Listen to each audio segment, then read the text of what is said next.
তার পয়গম্বর সুলাইমান একদিন মন্ত্রী পরিষদে বসা, প্রেসিডেন্টের চেয়ারের মধ্যে বসা।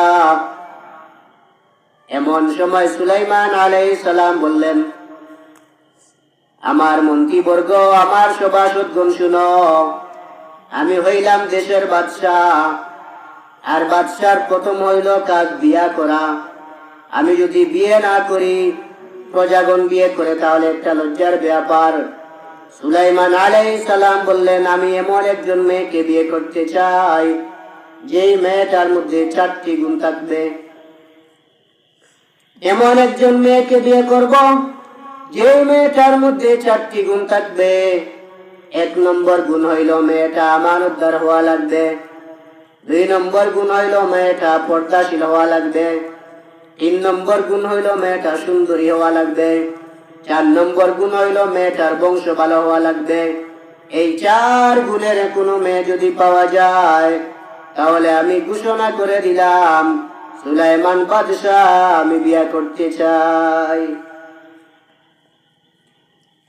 মন্ত্রী পরিষদের মধ্যে যারা ঢোল বাজায়, তারা বাজারে বাজারে গিয়া এই সংবাদটা দিল, বাদশাহ সুলাইমান তিনি বিয়ে করতে চায়।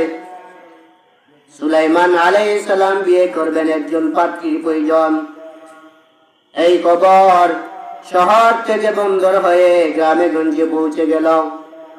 এমন গ্রামে খবরটা পৌঁছে গেল যেই গ্রামের মানুষ মাছ ধরে বিক্রি করে, অর্থাৎ জেলে। এমন গ্রামের মধ্যে খবরটা পৌঁছে গেল যেই দেশের মানুষ সাপ নিয়ে খেলা করে, অর্থাৎ বেদে। জেলে পল্লীতেও খবর পৌঁছে গেল, বেদে পল্লীতেও পৌঁছে গেল, সুলাইমান নবী বিয়ে করবেন।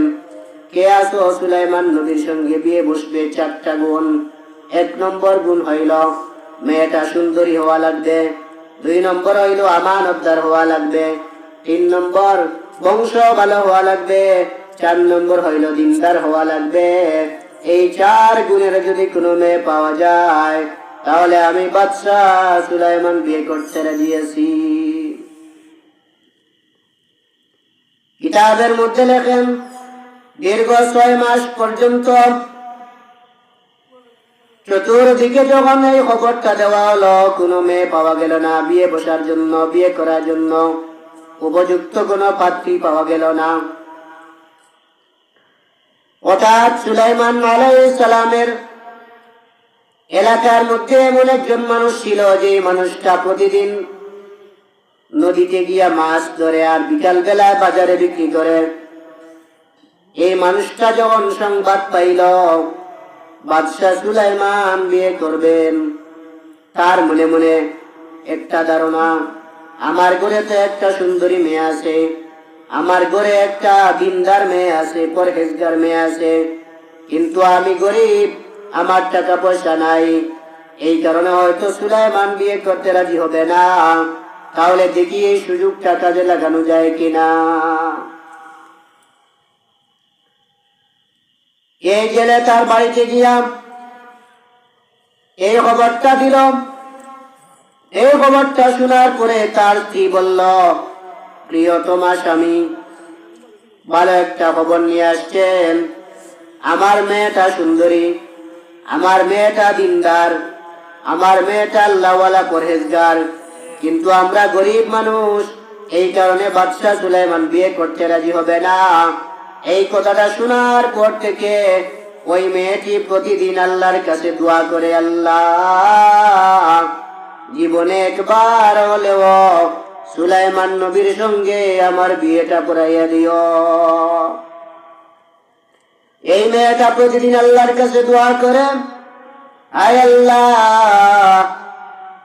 জীবনে একবার হলেও আমি বাদশাহ সুলাইমানের সঙ্গে বিয়ে বসব, জীবনে একবার হলেও সুলাইমান নবীর সঙ্গে আমি বিয়ে বসতে চাই। আল্লাহ, আমার দোয়া কবুল করে নাও।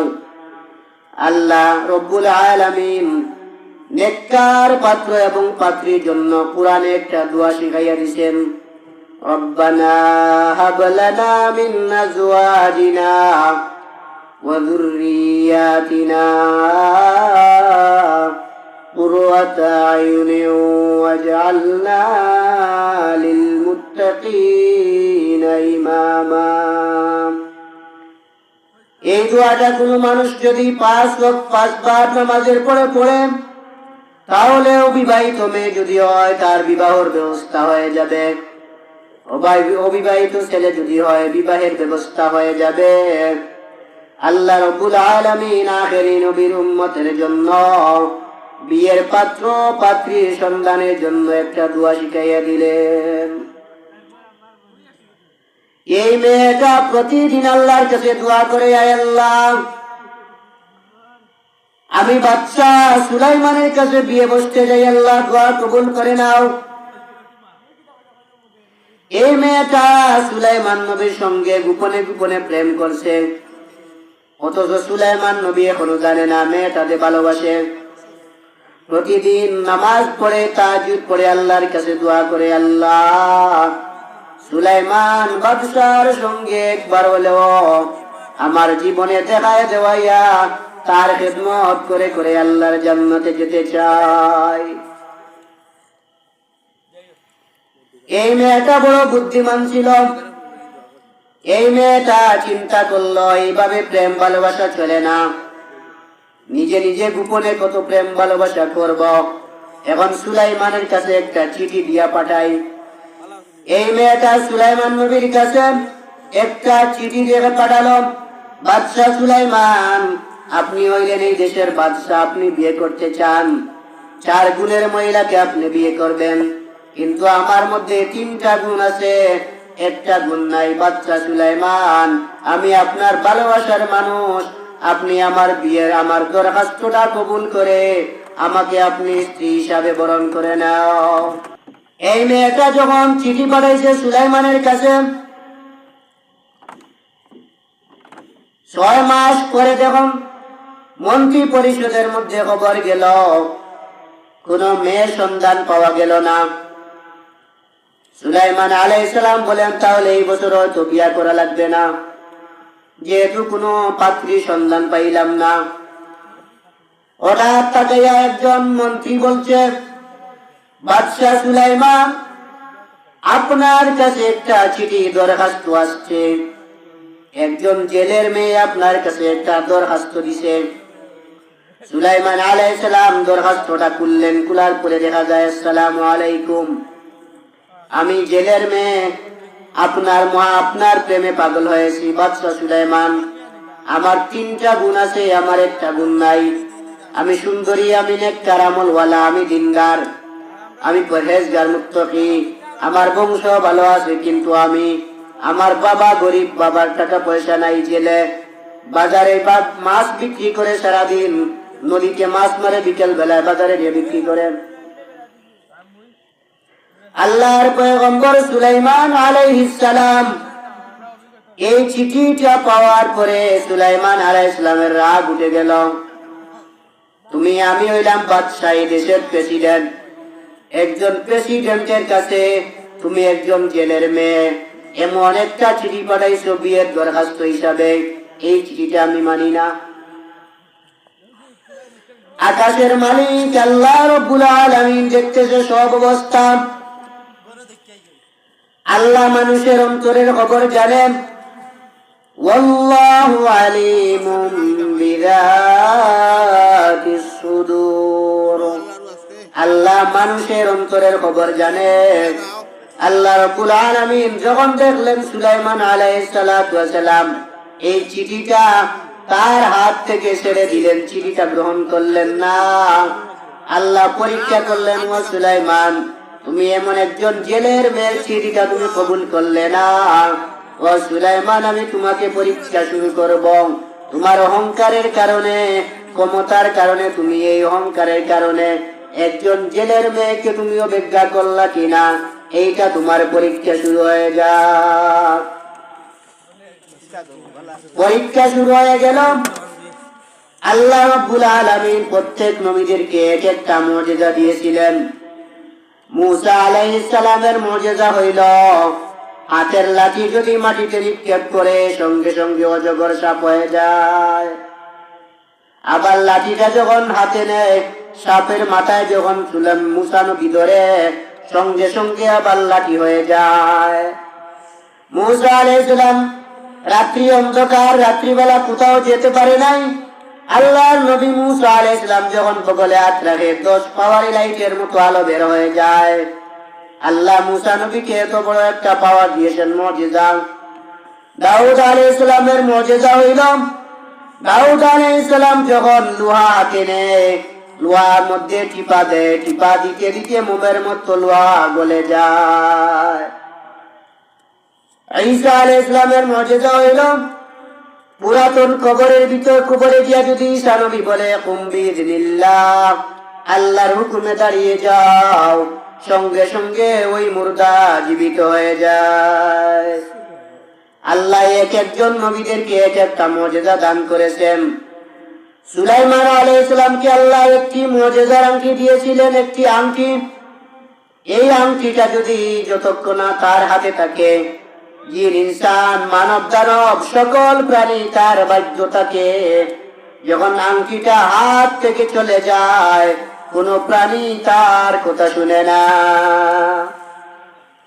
সুলাইমান আলাইহিস সালামকে আল্লাহ দিয়েছিলেন একটা মুজিজার আংটি, অলৌকিক আংটি। এই আংটিটা হাতে রাখলে গোটা মখলুকাত তার জন্য পাগল হয়ে যায়। আংটিটা যদি হাতের মধ্যে না থাকে, কোন মখলুকাত তার কথা শুনে না। সুলাইমান আলাইহিস সালাতু ওয়াস সালামের বাহিনী ছিল 3 প্রকার, মানুষ, জিন এবং দানব। আল্লাহ রাব্বুল আলামিন সুলাইমান আলাইহিস সালাতু ওয়াস সালামকে 3 প্রকারের সেনাবাহিনী দিয়েছিলেন, মানুষ জাতি এবং জিন জাতি। সুলাইমান আলাইহিস সালামকে আল্লাহ দিয়েছিলেন আর পশু পাখি। পশু পাখিও সুলাইমান নবীর কথা শুনে, মানব জাতীয় সুলাইমান নবীর কথা শুনে, জিন জাতীয় সুলাইমান নবীর কথা শুনে। সুলাইমান আলাইহিস সালাম জিন জাতি, মানুষ জাতি এবং পশু পাখিদের হাজিরা রাখতেন। প্রতিদিন সুলাইমান নবী হাজিরা ডাকে, জিন উপস্থিত আছে কিনা, মানুষ জাতি তার সামনে উপস্থিত আছে কিনা, পশু পাখি সুলাইমান নবীর সামনে উপস্থিত আছে কিনা। আল্লাহ সুলাইমান নবীকে এমন পাওয়ার দিয়েছিলেন, যে পাওয়ারের কারণে পাখি, পশু পাখিরা যে কথা বলে, সুলাইমান নবী পশু পাখিরও ভাষা বুঝে, সুলাইমান নবী মানুষেরও ভাষা বুঝে, সুলাইমান নবী জিন জাতিরও ভাষা বুঝে। আল্লাহ এমন যোগ্যতা দান করেছেন, দাউদ নবীর একেবারে 19 নম্বর ছেলে সুলাইমান আলাইহিস সালাম। যে সুলাইমান আলাইহিস সালাম পশু পাখিরও কথা বুঝে, মানুষ জাতিরও কথা বুঝে, সুলাইমান নবী জিন জাতিরও কথা বুঝে। সুলাইমান আলাইহিস সালাম আল্লাহ যে আংটি দিয়েছিলেন, আল্লাহ সুলাইমান নবীকে পরীক্ষা শুরু করে দিলেন। বাদশাহ সুলাইমান, আমি আল্লাহ তোমাকে বাদশাহী দান করেছিলাম। কুলিল্লাহুম্মা মালিকাল মুলক তুতিল মুলকা মান মিম্মান তাশা ওয়া তুইজ্জু মান তাশা ওয়া তুযিল্লু মান তাশা। আল্লাহ হইলেন গোটা দুনিয়ার রাজত্বের মালিক। আল্লাহ যাকে চায় আল্লাহ তাকে সম্মান দেয়, আল্লাহ যাকে চায় তাকে বেজ্জত করে। দুনিয়ার কোন মানুষ আল্লাহ যদি বেজ্জত করতে চায়, গোটা দুনিয়ার মানুষ সম্মান দিয়া কাজ হবে না। আল্লাহ যদি আবার চায়, ওই মানুষটাকে আল্লাহ উপরে দরজা রাখে, উপরে উঠে রাখেন, গোটা দুনিয়ার কোন মানুষের পক্ষে সম্ভব নাই। পায়ে ধরে নিচের দিকে নামাইতে পারবে না, কোন মানুষের সম্ভব না। রাখে আল্লাহ, মারে কে? মারে আল্লাহ, রাখে কে? আল্লাহ হইলেন রাজত্বের মালিক। আল্লাহ বাদশাহ সুলাইমান আলাইহিস সালামকে পরীক্ষা শুরু করে দিলেন। সুলাইমান আলাইহিস সালামের যে আংটিটা ছিল, সুলাইমান আলাইহিস সালামের একজন দেহরক্ষীর নাম ছিল, তার নাম আসিফ ইবনে বরকিয়া। আসিফ ইবনে বরকিয়া সুলাইমান নবীর দেহরক্ষী, বডিগার্ড। সুলাইমান আলাইহিস সালাম আসিফ ইবনে বরকিয়াকে বলছেন, তুমি চক্ষু বন্ধ করো। আসিফ ইবনে বরকিয়া চক্ষু বন্ধ করছে। হাত থেকে আংটিটা সুলাইমান নবী একটা টেবিলের উপরে রাখছে। সুলাইমান আলাইহিস সালাম তার দেহরক্ষীকে অর্ডার করেছেন, যতক্ষণ আমি না বলবো ততক্ষণ পর্যন্ত তুমি চক্ষু খুলতে পারবে না। এখন বেচারা চক্ষু বন্ধ করে আছে। সুলাইমান আলাইহিস সালাম আংটিটা একটা টেবিলের উপরে রেখে যখন উনি বাথরুমের মধ্যে গেছে টয়লেট করার জন্য, হঠাৎ যখন দেখতে একটা শয়তান, তার নাম ছিল সখরা। সখরা নামে একটা শয়তান যখন দেখল সুলাইমান নবী বাথরুমে গেছে, তাহলে সুবর্ণ সুযোগ, সুলাইমান নবীর আংটিটা আমি হাতে দেই, তার রাজত্বের মধ্যে বসে যায়। এই শয়তানটা এই কৌশলটা শুরু করলো। শয়তান সুলাইমান নবীর আংটিটা হাতে নিয়ে রাজত্বে বসে গেল। এখন তো সুলাইমান নবীর আংটিটা কার হাতে? শয়তানের হাতে। সুলাইমান নবী কই? তিনি বাথরুমের মধ্যে আছেন।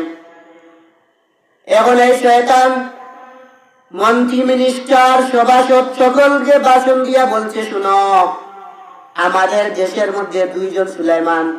কয়জন? দুইজন সুলাইমান বাইর হইছে। একজন হইল অরিজিনাল সুলাইমান, আরেকজন হইল নকল সুলাইমান।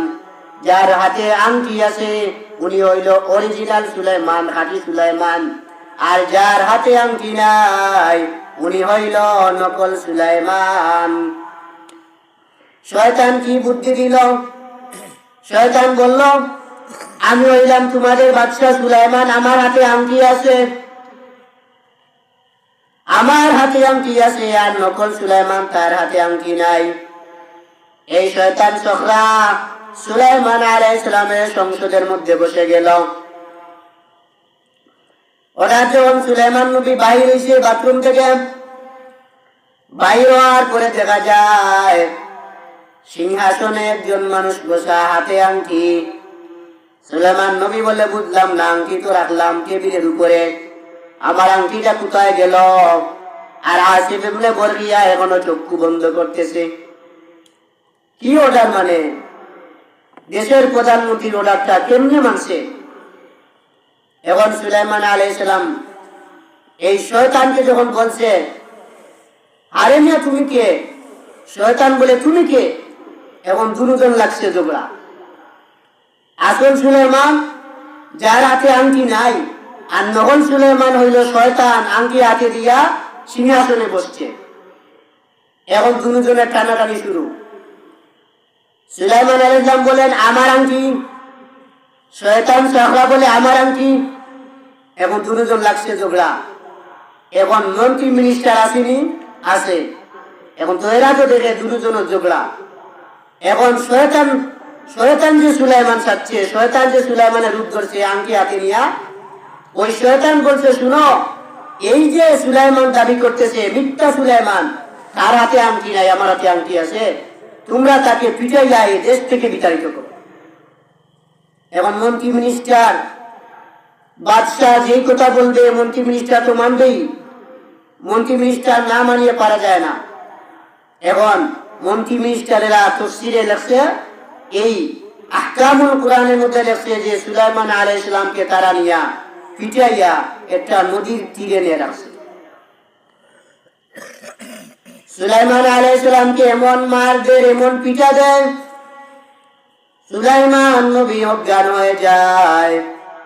সুলাইমান নবী বুঝতে পারে না, আল্লাহ এই কোন কারণে আমার এই পরে আমার জুলুম, আমার উপরে এত জুলুম কোন কারণে? যেই বাদশাহ আমি রাজত্ব করার কথা, এই রাজত্বের মধ্যে কোন শয়তানটা ঢুকলো, আমাকে পিটাইয়া দেশ থেকে বিতাড়িত করে দেওয়া হলো। সুলাইমান আলাইহিস সালাম অজ্ঞান অবস্থায় নদীর পাড়ে বসে আছে। পরের দিন ওই যে জেলে প্রতিদিন নদীতে গিয়া মাছ ধরে, ওই জেলে গেছে পরের দিন নদীতে মাছ ধরার জন্য। হঠাৎ গিয়া দেখে একজন মানুষ রক্তাক্ত অবস্থায় নদীর তীরের মধ্যে আছে। কারণ এই সময় তো আগের যুগে কোনো মোবাইল ছিল না, ক্যামেরা ছিল না। এখন তো বাংলাদেশের মানুষ শেখ হাসিনাকে চিনে, ছোট বাচ্চাও চিনে, মোবাইলে ছবি আছে। আগের জমানায় মোবাইল ছিল না। এই জেলে কোনোদিন সুলাইমান নবীকে দেখে নাই। বাদশাহকে আবার কেমনে দেখবে? দেখার কথাই তো আসে না। এখন এই জেলে চিন্তা করলো, একজন মানুষ আমার সামনে অসহায়, কি করা যায়, ওই মানুষটাকে আমি একটা সেবা করা যায় কিনা। সুলাইমান আলাইহিস সালামকে ওই লোকটা ধরে জিজ্ঞাসা করছে, ভাই আপনার কি হয়েছে? সুলাইমান আলাইহিস সালাম বলেন, ভাই শরীরে একটু ব্যথা পেয়েছি, দুষ্টরা আমাকে মারছে। বাড়ি কোথায়? সুলাইমান আলাইহিস সালাম বলে, এখন যদি বলি আমি সুলাইমান তাহলে জেলেও পিটাইব, কারণ হাতে আংটি নাই। সুলাইমান নবীর আংটির গুণ হইল, যার হাতে আংটি থাকবে সেই হইব এই এলাকার মালিক। জিন পশু পাখি মানব দানব সবাই তার কথা শুনবে, হাতে আংটি না থাকলে সব শেষ। এখন সুলাইমান চিন্তা করলো, আমিও যদি বলি সুলাইমান তাহলে আমাকে পিটাইব জেলে, তুমি নকল সুলাইমান। এখন সুলাইমান আলাইহিস সালাম নবী তো জ্ঞান হিকমতের সাথে কথা বলছে ভাই আজকে পরে আমি বলবো, আমার সমস্যা হয়েছে, তো আমার মাথার মধ্যে ব্যথা পেয়েছি, আমি বলতে পারবো না কি হয়েছে, পরে বলবো। এখন এই জেলেটা সুলাইমান আলাইহিস সালামকে বাড়িতে নিয়ে গেছে। সুলাইমান আলাইহিস সালামকে বাড়িতে নিয়ে যাওয়ার পরে ডাক্তারের মাধ্যমে চিকিৎসা করাইয়া সুলাইমান আলাইহিস সালাম ভালো হয়ে গেলেন। ভালো হয়ে যাওয়ার পরে ওই জেলে চিন্তা করলো, প্রতিদিন নদীতে মাছ ধরতে যাই, আমার কোনো সন্তান নাই, তাহলে দেখি ওই ছেলেটাকে আমার ঘরে চাকর রাখা যায় কিনা। ওই জেলে সুলাইমান আলাইহিস সালামের সাথে কথা বলল, বাবা শুনো, আমি যদি আমাকে তোমার ঘরে, আমার ঘরে তোমাকে যদি চাকর হিসাবে রাখে, তুমি রাখতে রাজি আছো নি? তুমি থাকতে পারবে কিনা এই কথাটা বলো। সুলাইমান আলাইহিস সালাম চিন্তা করলেন, এখন যদি না যাই কোথায় যাব? সকল মানুষ তো জানে সুলাইমান নবী বাদশাহ, এখন যদি গিয়া বলি আমি সুলাইমান, সবাই বলবো নকল সুলাইমান, পিটাইব।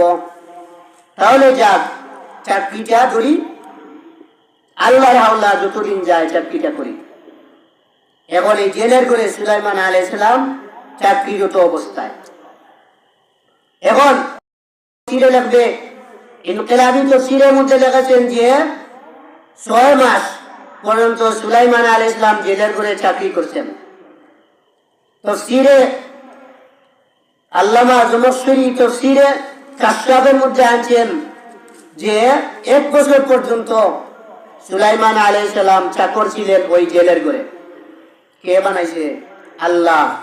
কুলিল্লাহুম্মা মালিকাল মুলক তুজিল মুলকা মান তাশাউ ওয়া তুইজ্জু মান তাশাউ।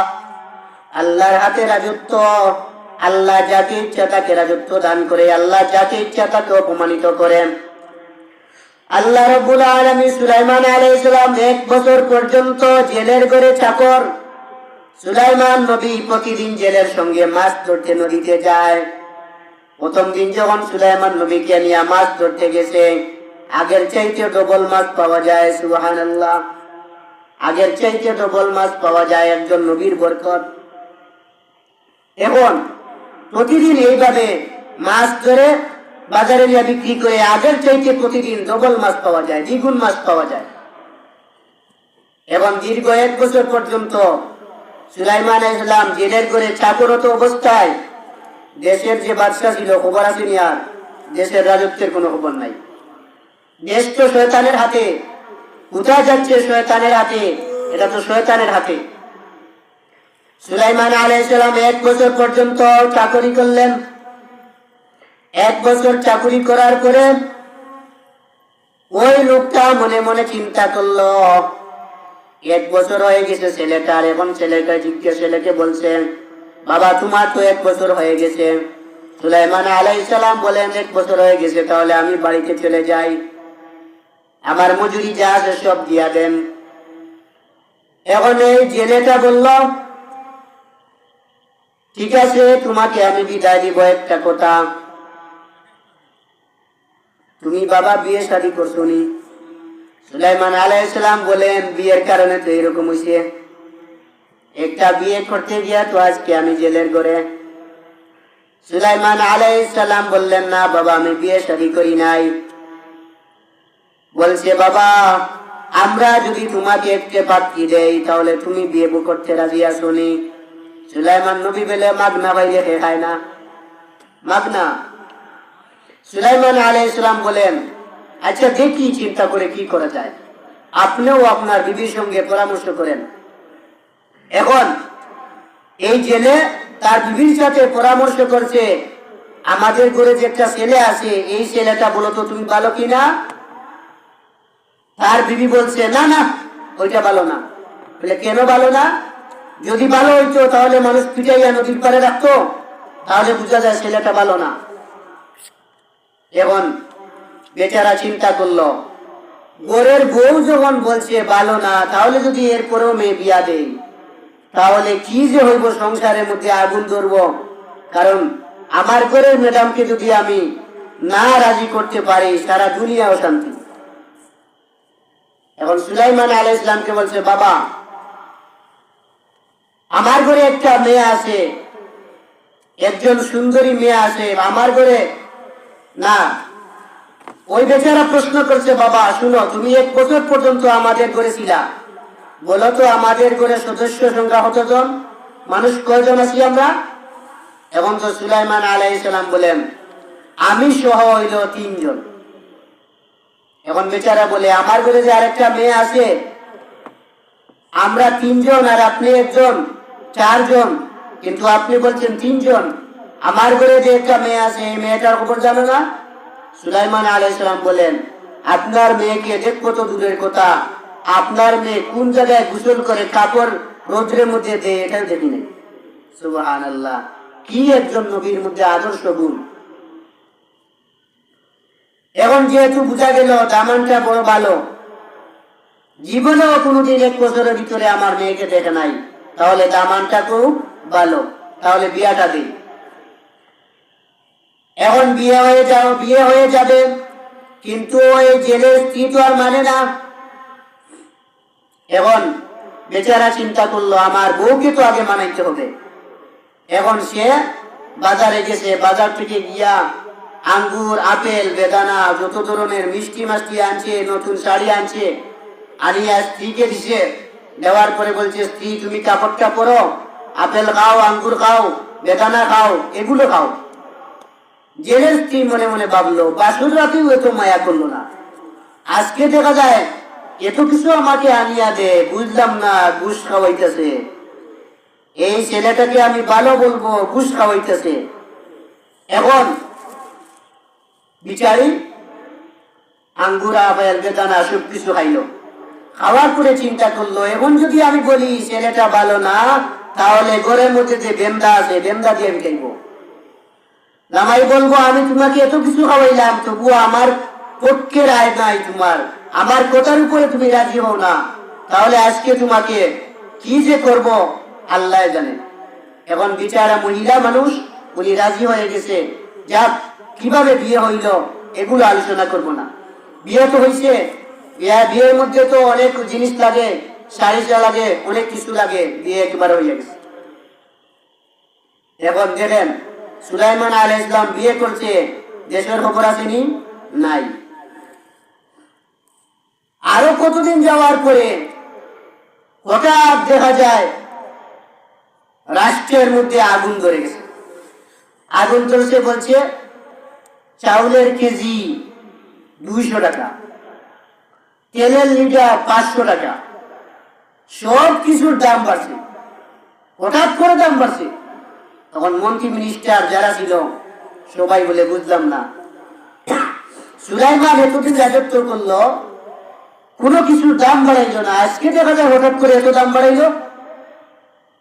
এখন আশিরুবে বরহিয়া যে ব্যক্তি চক্ষু বন্ধ করা ছিল, এই বিচারা চিন্তা করলো, সুলাইমান আলাইহিস সালাম তো এরকম কোনো কাজ করে না, আমাকে না জিজ্ঞাসা করিয়া, আমি তার দেহরক্ষী, আমাকে আগে জিজ্ঞায় তারপরে সুলাইমান নবী কোনো কিছু করে, তাহলে বুঝলাম না আমাকে না জিজ্ঞাসা কেমনে করলো।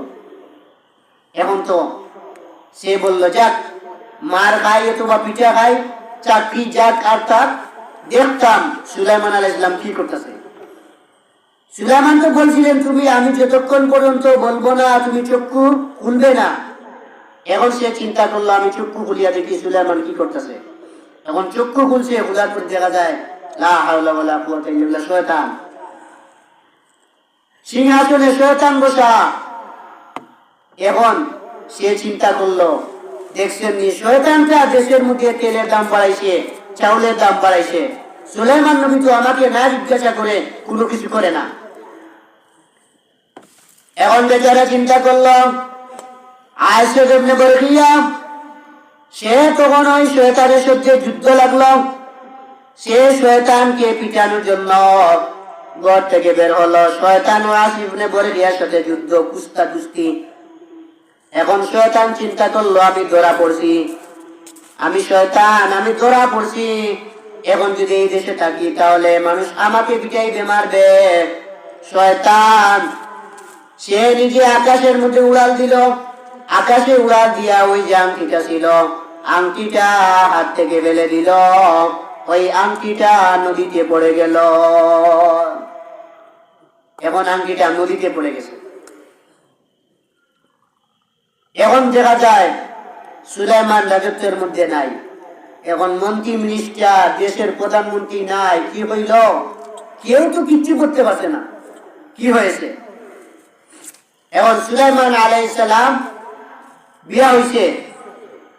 বিয়ে হয়ে যাওয়ার পরে প্রথম দিন একে অন্যের সাথে স্বামী এবং স্ত্রী, এই যে মেয়েটা প্রতিদিন আল্লাহর কাছে দোয়া করতো, আল্লাহ জীবনে একবার হইলেও আমাকে সুলাইমান নবীর সঙ্গে বিয়ে দেওয়াইও।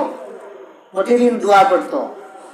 আসর এবং মাগরিবের সময় উবাইদুল্লাহ সিন্দি লিখেছেন, আসর এবং মাগরিবের সময় মা এবং মেয়ে দুজন বসছে, মাথার মধ্যে চুলা ছড়াইয়া দিবে। মা তার মেয়ের মাথার চুলটা ছড়াইয়া দেয়, বেরি করে দিচ্ছে। এমন সময় মেয়েটা মাকে বলছে, মা আমার মনে বড় আশা, মনে বড় ইচ্ছা হইল, একবার যদি পারতাম সুলাইমান নবীর সঙ্গে আমি বিয়ে বসতাম। এই কথা শোনার পরে মা তার মেয়ের গালে এমন থাপ্পড় দিছে। মেয়েটা বলে, আল্লাহ সুলাইমান নবীর ভালোবাসায় আমি মার থাপ্পড় খাইলাম, কোনো অসুবিধা নাই। আল্লাহ জীবনে একবার হইলেও সুলাইমান নবীকে আমার স্বামী বানাইয়া দিও। গোপন ভালোবাসা। এখন সুলাইমান আলাইহিস সালাম তার ঘরে, অথচ ওই মেয়েটা জানে না যে সুলাইমানের সঙ্গে বিয়ে হইতেছে। এখন প্রথম দিন, প্রথম রাত্র যখন দুজন কেউ কারোর সাথে কথা বলে না, সুলাইমান আলাইহিস সালাম মনে মনে ভাবে, যেহেতু মহিলা মানুষ, লজ্জা বেশি, শরম বেশি, তাহলে আমি আগে কথা বলি। সুলাইমান আলাইহিস সালাম কথা বলা শুরু করলেন। বললেন, কিরে মহারাজ, কথা বলো না কেন? প্রেম টেম করছো নি কারোর সাথে? এখন মেয়েটা বলে মনে মনে, আল্লাহ প্রেম তো করছিলাম সুলাইমানের সাথে, বিয়া তো হয়েছে আমার ঘরের চাকরের সাথে। সুলাইমানের সাথে আমি প্রেম করছিলাম, বিয়া হয়েছে আমার ঘরের চাকরের সাথে। এখন মেয়েটা বাসর রাত্রেও তাহাজ্জুদের নামাজ পড়িয়া দোয়া করে, আল্লাহ সুলাইমানের সঙ্গে আমাকে বিয়াটা পড়াইয়া দিতাই ভালো হইতো। আল্লাহ জীবনে একবারটা হইলেও আমাকে সুলাইমানের সঙ্গে দেখা করাইও। ভালোবাসা তো আর যায় না। আপনারা কি বলেন, বাসর রাত্রে যদি কোন স্ত্রী নিজের স্বামীকে বাদ দিয়া অন্য পুরুষের দোয়া করে, আপনারা কি করবেন? বেন্দা দিয়ে খাইবেন। আমি বিয়া করলাম তোমাকে, তুমি আমার স্ত্রী, আর তুমি দোয়া করো অন্যজনের জন্য, এটা তো মানা যায় না। এখন মেয়েটা দোয়া করে, আল্লাহ জীবনের জন্য একবার হইলেও সুলাইমানের সঙ্গে আমাকে বিয়ে পড়াইয়া দিও। এখন মনে মনে ভাবছে, মেয়েটার কি হইল দেখি না, এই রাত্রেও কোনো কথা বলে দেন। যাক, ফজরের সময় হইয়া গেছে। এখন এই যে জেলে আর সুলাইমান নবী প্রতিদিন নদীতে যাইতো মাছ ধরার জন্য, এখন বিয়ে শাদী হওয়ার পরের দিন শ্বশুর বলতেছে, আগে তো ছিল চাকর আর মালিক, এখন হইয়া গেছে শ্বশুর আর জামাই। এখন শ্বশুর আর জামাই দুজন। এখন শ্বশুর বলছে, বাবা চলো আগের দিনের মতো বাজারে যে নদীতে গিয়ে মাছ ধরি। শাশুড়ি বলতেছে, না আজকে নিও না, এতদিন তো চাকর ছিল, চাকর, এখন তো আমাদের জামাই দামান হইয়া গেছে। তাহলে দামান ধরে সাথে নিয়ে আপনি নদীতে মাছ ধরতে যাইবেন, এটা শরম না? শরম। এখন তফসিরের মধ্যে লেখেন, অনেক পিড়াপিড়ি করে বউর কাছ থেকে বিদায় নিয়া জামাইকে দামানকে নিয়া পরের দিন আবার গেছে নদীতে মাছ ধরতে। নদীতে যখন মাছ ধরার জন্য গেলেন সুলাইমান আলাইহিস সালামকে নিয়ে,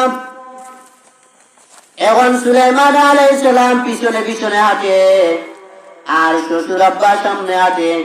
আজকের পরিচয় হইল শ্বশুর আর জামাই। এতদিন ছিল ঘরের চাকর এবং মালিক। আজকে সুলাইমান নবী পিছনে আর শ্বশুর আব্বা সামনে, দুজন নদীতে গেছে মাছ ধরার জন্য। মাছ ধরার জন্য গেছে, সারাদিন আর সে মাছ পাওয়া যায় না। বিকাল বেলায় যখন ওই জেলেটা নদীর মধ্যে জাল ছাড়ছে, জাল নিক্ষেপ করছে, এখন দেখা যায় জালের মধ্যে সারা নদীর যত মাছ ছিল সব মাছ ঢুকে গেছে। সুবহানাল্লাহ। এখন তো আর উঠাইতে পারে না দিয়া, এত ভারী। এই জালের মধ্যে এত মাছ আটকা পড়ছে, জালের মধ্যে অনেক মাছ পাওয়া গেল। সুলাইমান আলাইহিস সালাম গেছে ধরার জন্য, উঠাইতে পারে না, এত ভারী কোন জিনিসটা। এই যে শয়তান হাতের আঙ্গিটা নদীতে নিক্ষেপ করেছিল, ওই নদীতে যে আংটিটা পড়েছিল, নদীর মধ্যে সব চাইতে বড় যে মাছটা ছিল, ওই মাছটা সুলাইমান নবীর আংটি গিলল। এখন মাছের পেটের ভিতরে এই সুলাইমান নবীর আংটি। এখন মাছ যেদিকে যায় নদীর সব মাছ তার পিছনে যায়। সুলাইমান নবীর আংটির গুণ কি? যতক্ষণ পর্যন্ত যার হাতে থাকবে সারা মখলুকাত তার পাগল হইবে, যার হাতে নাই তার কোনো মহব্বত এসকে কোনো মানুষ পাগল হবে না। এখন এই আংটিটা সুলাইমান নবীর হাতেও থাকা অবস্থায় গোটা দুনিয়ার মখলুকাত তার আনুগত্য করলো, তার পিছনে দৌড়াইল। শয়তানের হাতে যাওয়ার পরে আংটিটা শয়তানের পিছনে মানুষ দৌড়াইল। এই আংটিটা যখন নদীর বড় মাছের পেটে গেল, নদীর সকল মাছ তার পিছনে পিছনে দৌড় শুরু করলো। এখন বড় মাছটা এইদিকে গেলে সব মাছ তার পিছনে। এখন জেলে দেখলো এই বড় মাছটা এর দিকে যায়, এর পিছনে সব মাছ। এখন হঠাৎ যখন জাল তুলছে, জাল তোলার পরে দেখা যায় মাশাআল্লাহ এত বড় মাছ, তার সাথে সব নদীর যত মাছ ছিল সব মাছ জালের মধ্যে আটকা পড়ছে। এখন জেলে মনে মনে বুঝতেছে মাশাআল্লাহ আমাদের ঘরে জামাইটা অত্যন্ত ভালো। আগে বলছিল কোন সুরত ভালো, এখন বলে বরকতি একজন জামাই। আজকে দেখা যায় নদীতে মাছ ধরার জন্য গেলাম, গোটা নদীর মাছ জালের মধ্যে আটকা পড়লো, তাহলে মাশাআল্লাহ আলহামদুলিল্লাহ অনেক ভালো। এখন বিকাল বেলা বাজারে গেছে, বাজারে যাওয়ার পরে মাছ বিক্রি করছে।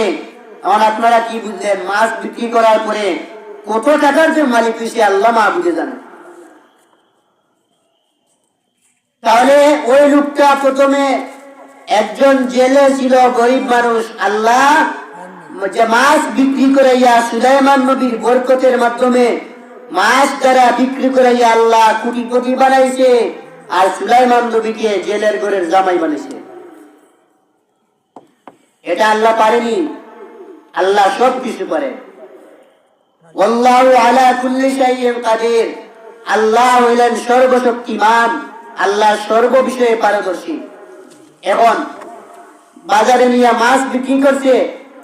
এখন মা যখন মনে মনে ভাবছে আজকে তো আমার মেয়ে এবং আমার জামাইয়ের প্রথম রাত্র, তাহলে এই বড় মাছটা আমি নিজের হাতে কাটিয়ে রান্না করি।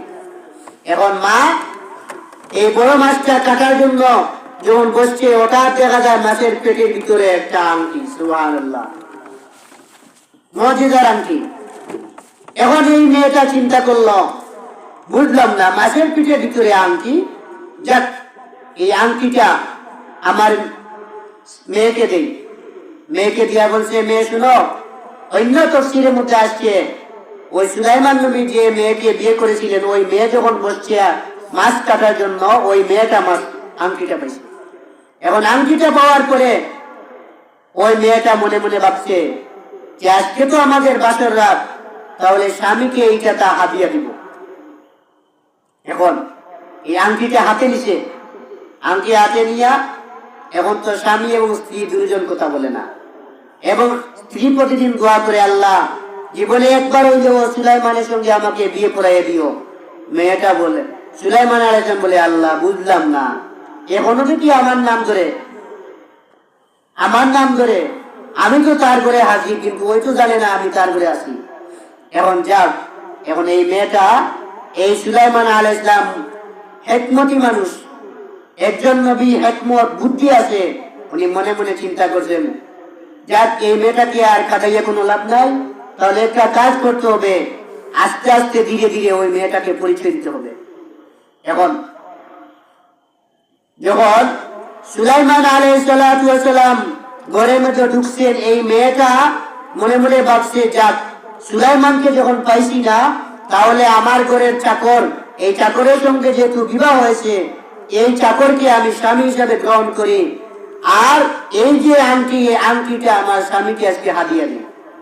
তখন মেয়েটা গেছে, বাসর করে যাওয়ার পরে দিয়া যখন আংটিটা হাত থেকে খুলছে, খোলার পরে সুলাইমান নবীর হাতে পরাইয়া দিছে, সুলাইমান নবী বেহুশ হয়ে গেছে। এখন তো আর হুঁশ ফিরে না। তখন রাত্র 2টা-3টা, মেয়ে মনে মনে ভাবতেছে, আয় আল্লাহ, এটা জিনে ধরা না বুটে ধরা মানুষ, বুঝলাম না, কার সাথে আমাকে বিয়ে দিল, মা বাবা, সব মা বাবার দোষ। এখন মেয়েটা মার কাছে গেছে, আম্মা আমি আগে বলছিলাম না চাকরের সাথে বিয়ে বসবো না, তোমরা আমাকে জোর করে বিয়ে দিয়েছ। তখন জেলে স্ত্রী বলে, সব তোর বাবার দোষ। মহিলারা সকালবেলা, সকাল বিকাল পোল্ট্রি মারে, সকালে এক কথা বলে, বিকালে এক কথা বলে, এখন সব তোর বাবার দোষ। আমি আগে বলছিলাম এই ছেলেটা ভালো না, ওই সাথে বিয়ে দিও না, এই ছেলের সঙ্গে কেমনে বিয়ে দিল, সব দোষ তোর বাবার। তখন ঘর থেকে ডাক দিছে, ডাক দিয়া বলছে, আসো, এমন একজন ছেলের সঙ্গে মেয়েটার বিয়া দিলা, জীবনের প্রথম সংসার, এমন ছেলের সঙ্গে বিয়ে দিলা যে ছেলেটা মৃত্যু বেমারি, অথবা যে ছেলেটা শরীরের মধ্যে কিছুই নাই, অজ্ঞান হয়ে গেছে। তাফসীরে কিতাবের মধ্যে লিখছেন, সুলাইমান আলাইহিস সালাম হয়তো প্রায় 1 বছর অজ্ঞান ছিলেন, নতুবা এর থেকে আরো কম। আমরা ধরলাম সুলাইমান আলাইহিস সালাম 20 থেকে 25 দিন অজ্ঞান ছিলেন। এখন অজ্ঞান কোন কারণে হইলেন? আল্লাহর পয়গম্বর সুলাইমান যখন এই মেয়ের হাতে আংটিটা দেখলেন, আংটিটা দেখার পরে তার 1 বছরের সব হিস্টোরি মনে পড়ে গেল। আল্লাহ, 17 বছরের আমি যুবককে তুমি পূর্ব থেকে পশ্চিম, উত্তর থেকে দক্ষিণ পর্যন্ত গোটা পৃথিবীর বাদশাহ বানিয়ে দিয়েছিলাই, এই আংটিটা আমাকে মুজিজা হিসাবে দিয়েছিলাই। আল্লাহ, কোন কারণে আমি আজকে জেলের ঘরে এসে আমার জীবনটা শেষ হয়ে গেল, চাকর হয়ে জেলের মেয়েকে বিয়ে করতে হইল, আংটিটা আমি টেবিলের উপরে রেখে গেলাম, আমার আংটিটা কোন জায়গা থেকে এখানে আসলো? এই অবস্থা মনের মধ্যে সুলাইমান নবীর বারবার মনের মধ্যে পীড়াপিড়ি করতেছে। এমন অবস্থা দেখিয়া সুলাইমান নবী বেহুশ হইয়া গেছে। আয় আল্লাহ, 1 বছর আমার হাতে ছিল আংটিটা, আমি পূর্ব থেকে পশ্চিম, উত্তর থেকে দক্ষিণ পর্যন্ত রাজত্ব করলাম, এই আংটিটা আমার হাতে ছিল, কোন কারণে আমার হাত থেকে আংটিটা গেল আল্লাহ আমি জানি না। সুলাইমান আলাইহিস সালাম বেহুশ হয়ে গেছে। যাক, অনেক ডাক্তারি চিকিৎসার মাধ্যমে অবশেষে সুলাইমান আলাইহিস সালামকে যখন আবারও পরিপূর্ণ সুস্থ হয়ে গেলেন, আংটি কার হাতে? সুলাইমান নবীর হাতে। আংটি কার হাতে? সুলাইমান নবীর হাতে। এখন সুলাইমান নবীর হাতে যখন আংটি আসছে, গোটা মখলুকাত আবারও পাগল হয়েছে। সবাই যখন দেখে দেশের মধ্যে বাদশা নাই, সুলাইমান আলাইহিস সালামের তালাশের মধ্যে সবাই বাইরে গেছে। সুবহানাল্লাহ। এবার মন্ত্রী মিনিস্টার সবাই সুলাইমান আলাইহিস সালামের সাক্ষাতের জন্য পাগল হয়ে গেছে। খুঁজাখুঁজি করে গিয়া দেখে জেলের ঘরে সুলাইমান নবী এখনো গলার মধ্যে মালা পরানো অবস্থায়। বাদশাহ মহারাজ, প্রধানমন্ত্রী, এমপি, মিনিস্টার সবাই অবাক হয়ে গেল। সুলাইমান নবী আমাদেরকে না বলিয়া, আমাদেরকে না দাওয়াত দিয়া কোথায় গিয়া বিয়ে করলো? বুঝতে পারলাম না সুলাইমান নবীর অবস্থা। এখন তারা সবাই ওই বাড়িতে যাওয়ার পরে সুলাইমান আলাইহিস সালামের সাক্ষাৎ পেয়েছে। সাক্ষাৎ হয়ে যাওয়ার পরে যেহেতু আংটি আবার সুলাইমান নবীর হাতে, সুলাইমান আলাইহিস সালাম